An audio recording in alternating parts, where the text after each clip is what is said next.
America is in trouble again. Mounting debts by states stoke fears of crisis. Analysts who predicted mortgage meltdown see a similarity. The state of Illinois is still paying off billions of dollars in bills that it got from schools and social service providers last year. Arizona recently stopped paying for certain organ transplants for people in its Medicaid program. And states are releasing prisoners early, more to cut expenses than to reward good behavior. And in Newark, the city laid off 13% of its police officers last week. While next year could be even worse, there are bigger, longer-term risks, financial analysts say. Their fear is that even when the economy recovers, if it really does, the shortfalls will not disappear because many state and local governments have so much debt, several $trillion worth, with much of it off the books and largely hidden from view, that it could overwhelm them in the next few years. It seems to me that crying wolf is probably a good thing to do at this point, said the financier who helped save New York City from bankruptcy in the 1970s. Some of the same people who warned of the looming subprime crisis 2 years ago are ringing alarm bells again. Their message, not just small towns or dying Rust Belt cities, but also large states like Illinois and California are increasingly at risk. Municipal bankruptcies or defaults have been extremely rare. No state has defaulted since the Great Depression, and only a handful of cities have declared bankruptcy or are considering doing so. But the finances of some state and local governments are so distressed that some analysts say they're reminded of the run-up to the subprime mortgage meltdown or of the debt crisis hitting nations in Europe. Analysts fear that at some point, no one knows when, investors could balk at lending to the weakest states, setting off a crisis that could spread to the stronger ones, much as the turmoil in Europe has spread from country to country. Analysts warn that while municipal bankruptcies are rare, they appear increasingly possible or likely, and the imbalances are so large in some places that the federal government will probably have to step in at some point, even if that seems very unlikely in the current political climate. One analyst said, "I don't like to play the scared rabbit, but I just don't see where the end of this is."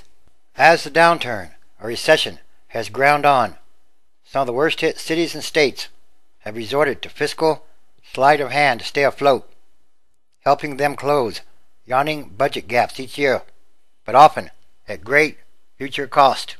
Few workers with neglected 401k retirement accounts would risk taking out second mortgages to invest in stocks, gambling that the investment gains would be enough to build bigger nest eggs and repay the loans. But that is just what Illinois, which has been failing to make the required annual payments to its pension funds for years, is doing.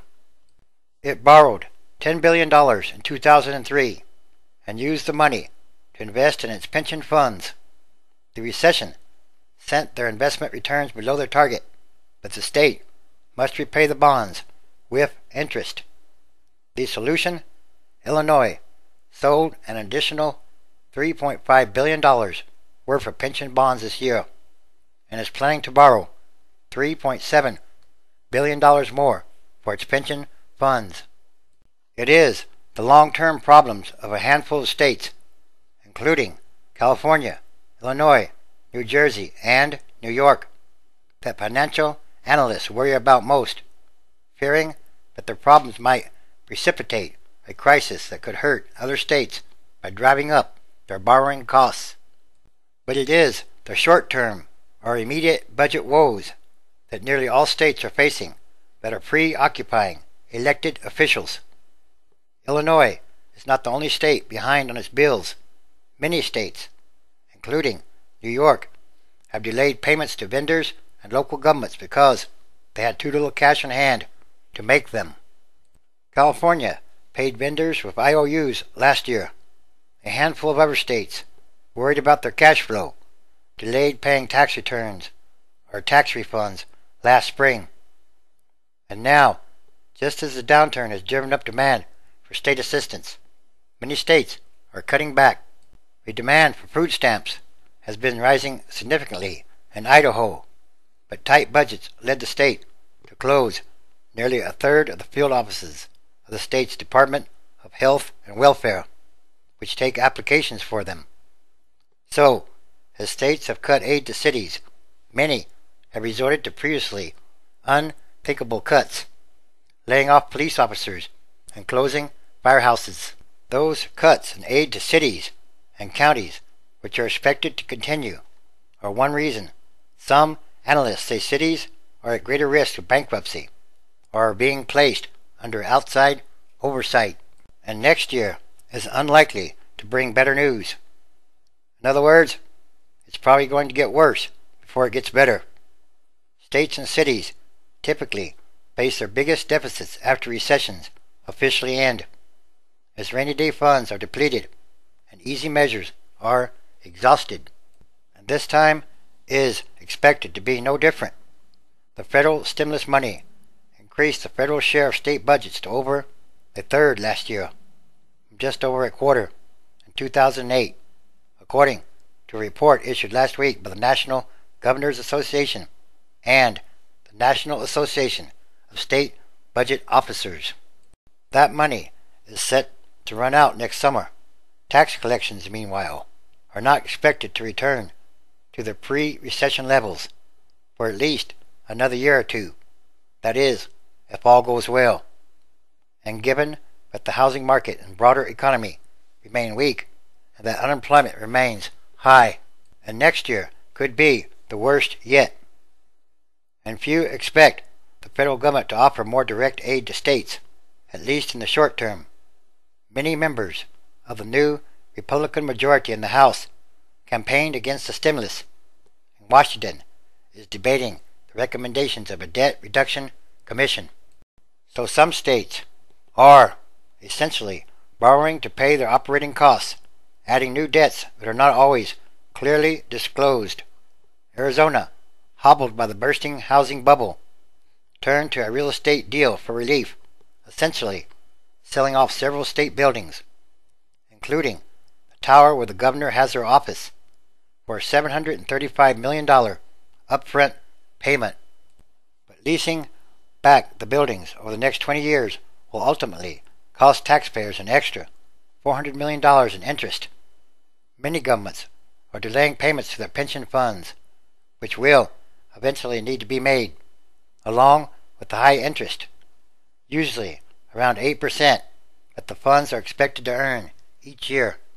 New York balanced its budget this year by shortchanging its pension fund, and in New Jersey, Governor Chris Christie deferred paying the $3.1 billion that was due to the pension funds this year.